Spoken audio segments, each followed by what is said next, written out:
Recognizing the next treasurer of the state of Maryland for remarks.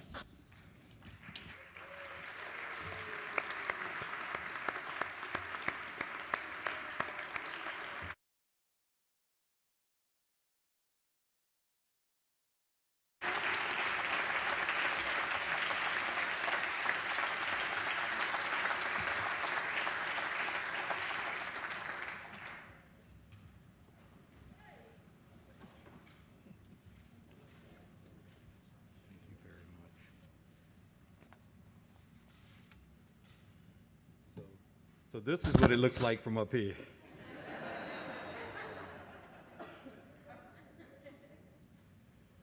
You know, I've been working on this speech for maybe 3 or 4 months, and then I decided I was going to wing it. And last night I was talking to Delegate Atterbury, and she insisted that I write some remarks down. So it went from probably maybe 5 or 10 minutes of just a little stand-up to it's 6 pages up here. And don't worry, I'm 54, so it's double-spaced, 18-point font, you know, so I can read it. Oh, boy. Thank you. Thank you all very much. The incredible show of support means a great deal to me. I want to start by thanking you, Speaker Jones, the members of the House of Delegates, the members of the Senate of Maryland. It is with a great deal of humility and a spirit of thanksgiving that I stand before you today as Treasurer-elect for the state of Maryland.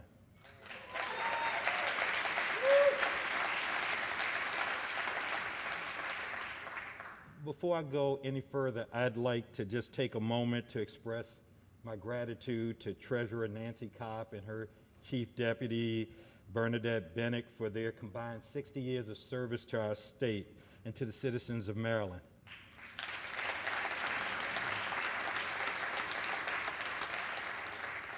They've been great to me as I've been calling and just trying to find out more about the office, what it does, and I just want to tell them, ladies, me and many others may fill your space, but we'll never take your place.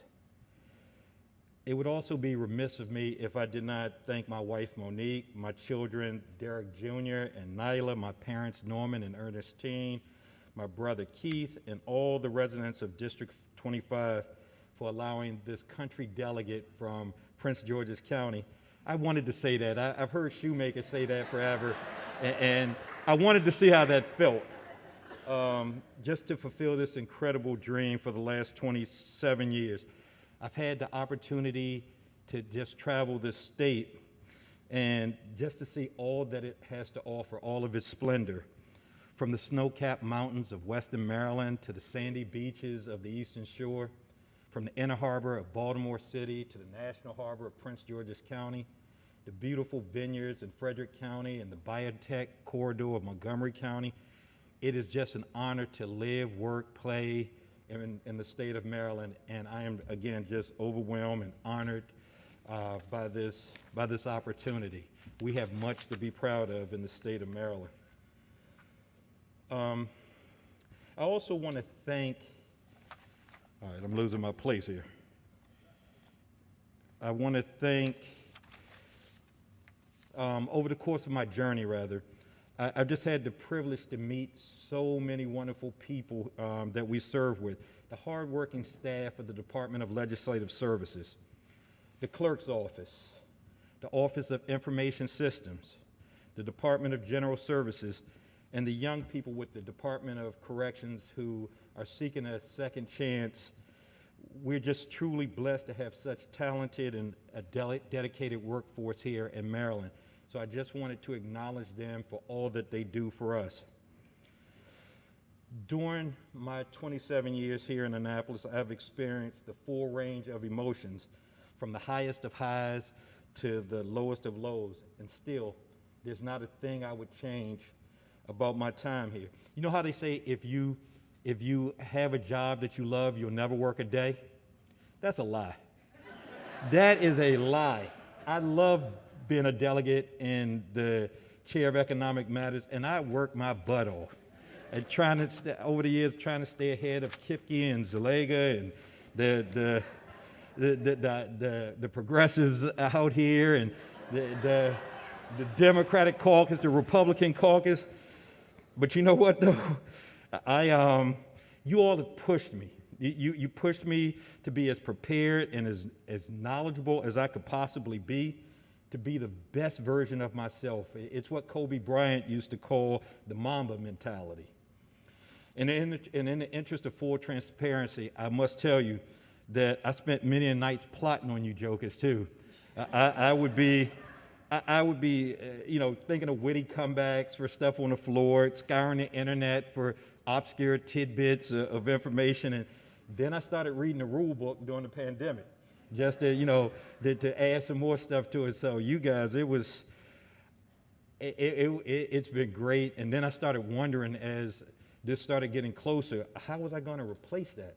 I mean, I love that stuff. And then this light went on that said Board of Public Works. So, yeah, give me time to get comfortable there. I need to thank the staff of Economic Matters who worked tirelessly to make me look good, and more importantly, were responsible for the great work that we did. This includes my late aide, James Kaysen, who was the assistant to the chairman for 12 years and with me for my first 20 years in the General Assembly. Ms. Denise Waters, who's been with me the last, or 18 of the past 19 years, the last 7 as the assistant to the chairman. Committee Counsel Bob Smith, Laura Addis, Tiffany Clark, Mary Clark, Erica White, Sally Robb, Anne Marie Maloney, Tina Quigley, and Mitch McCalman. I also want to thank John Smith, Donaline Trump-Starkey, Diane Dodson, Kayla Thompson, and Amy Hicks. To the Republican caucus, I appreciate the thoughtfulness with which you brought to every debate on matters involving economic matters. Whether you agreed with the committee or not, I know you were doing what you thought was best for Maryland, and I respected that. To the Women's Caucus, I thank you for bringing a perspective that the committee may not have always been in tune with or as it needed to be. You are the backbone, the pillars of our communities, and your insight is invaluable. To the Democratic Caucus, thank you for not only supporting me, but challenging me when you thought you should. Your constructive criticism made for a better work product. To the Legislative Black Caucus of Maryland, please know that each and every day I tried to represent you and the African American community as best I could. I wanted to live up to the standards set by Chairman Clarence Blount, Chairman Howard Pete Rawlings, and Speaker Pro Tem Elijah Cummings. And finally, to the Committee on Economic Matters, also known as Club ECM. Don't act out. Thank you for always being there. It has truly been a blessing to have been your chairman for 19 sessions. I love how we got after it during bill hearings and voting sessions, and then could go to dinner and have a few adult beverages, and things would be okay. That's the way it used to be, and that's the way it should be. We can count among our alumni the Secretary of Commerce, the Secretary of DNR, the Governor's Chief Legislative Liaison, the Baltimore County Executive, the Vice Chairman of Finance, both the House Minority and Majority Whips, the past Senate Majority Whip, the Prince George's County State's Attorney, and so many more. You come to ECM and we get you ready. As I wind this down, I have 2 requests of you. Number 1, when I come before the Appropriations Committee for my budget hearing, don't give me any crap. Just give me my money. Tell me how much you miss me. And when you speak of me, I hope you speak well. Number 2, regarding my successor as chairman of ECM, whoever that may be, I sincerely ask but one thing of you: make his life a living hell.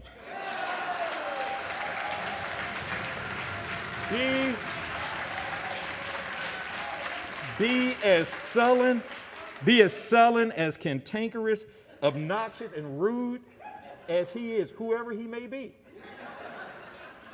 Now, I know I need to end this. I kept thinking of how to end this, and how do you say goodbye to what we've had? The good times that made us laugh have outweighed the bad. I thought we'd get to see forever, but forever has gone away. It's so hard to say goodbye to yesterday.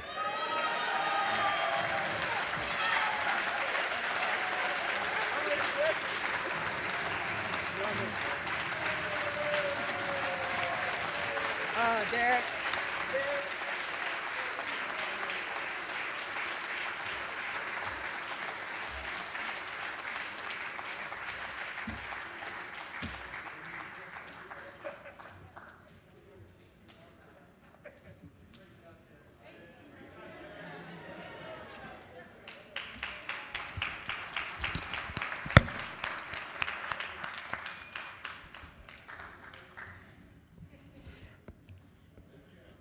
Appointments. The clerk will read the appointments. Resolved that the Speaker makes the following committee leadership appointment: Economic Matters Committee, the Honorable C.T. Wilson, Chair. Resolved that the Speaker makes the following committee appointments: Economic Matters Committee, the Honorable Andrea Harrison. Rules and Executive Nominations, the Honorable C.T. Wilson. Legislative Policy Committee, the Honorable C.T. Wilson. Spending Affordability Committee, the Honorable Jason Buckle. By order of Sylvia Seeger, Chief Clerk.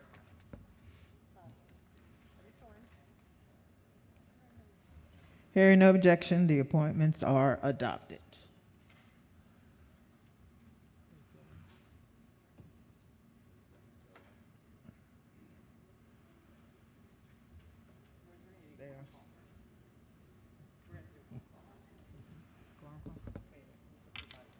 He said.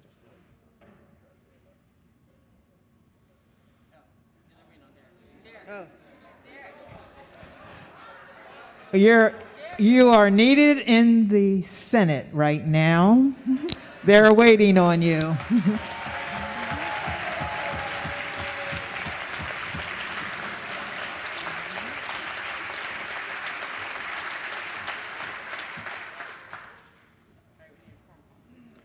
Quorum call. Madam Speaker.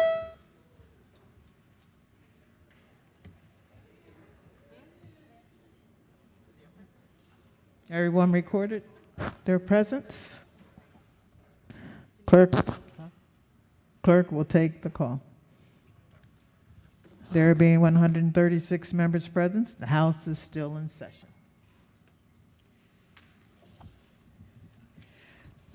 Sine die. Message to the Senate. The clerk will read the message.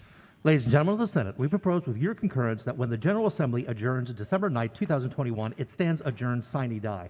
We further propose the appointment of a joint committee, 2 on the part of the Senate and 2 on the part of the House, to wait upon His Excellency, the Governor of Maryland, to inform him that the General Assembly will adjourn sine die in accordance with the provisions of the Constitution and to inquire if he has any further communications to make to the General Assembly.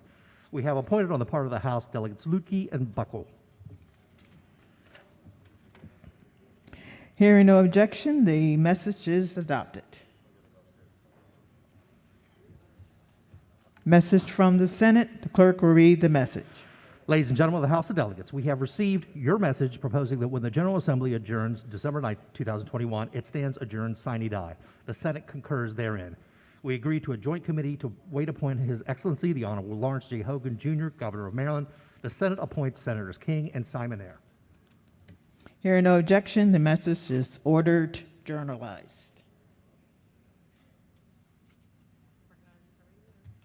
Recognizing the Majority Leader. Thank you, Madam Speaker. I move to adjourn sine die.